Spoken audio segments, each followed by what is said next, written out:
dahil nagbaba nga po ng order ang ating provincial government sa pangunguna ni Governor Zaldi Rimulya na no catch zone or no fishing zone, no? So bawal po muna manghuli ng isda o anumang shellfish dito po sa karagatan natin, sa baybayin dagat na sakop ng Manila Bay. Gawa nga po itong oil spill natin na umaabot na dito sa Cavite. Bukod sa pangunguha ng shellfish gaya ng tahong, halaan, alimango at alimasag, bawal na rin dayon ang pangingisda sa lalawigan ng Cavite dahil sa oil spill. Maging ang pagbebenta ng mga isda na nahuhuli sa mga lugar na apektado ng oil spill ay ipinagbabawal na rin sa mga pamilihan. Nakasaad sa oil spill bulletin na ilinabas ang Bureau of Fisheries and Aquatic Resources sa BIPAR, batay sa kanilang isinagawang fish sampling sa Noveleta at Rosario, Cavite, nakitaan ng bahagyang bangid ng petrochemical sa mga isda. Sa sample naman mula sa Naik, Kansa at Cavite City ay nananatiling ligtas sa petrochemical sa mga isda.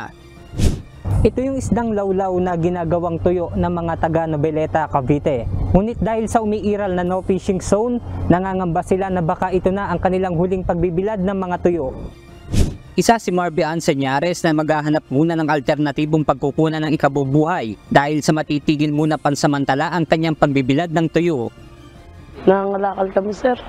Nag-ano kami ng kalakal, yung mga malilinis na kalakal hindi maitim. Yung takip ng yun ang binibenta namin ngayon, sir.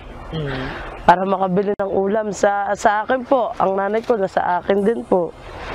Tapos yung 4 na anak ko. Kanina, isang coastal cleanup drive ang isinagawa ng Philippine Coast Guard, katuwangan ng Noveleta Municipal Environment and Natural Resources Office at TUPAD members. Umabot sa 153 sako ng sari-saring basura ang nahakot sa isinagawang paglilinis. Ilang water hyacinth sa lugar ang nakitaan ng mga bakas ng langis, kaya't pinamamadali ng Noveleta LGU ang paglalabas ng resulta ng pagsusuri sa kinuhang water sample doon. Pero ganun pa man, marami po kasi mga test na ginagawa ang Philippine Coast Guard na hindi raw agad makukuha ang resulta.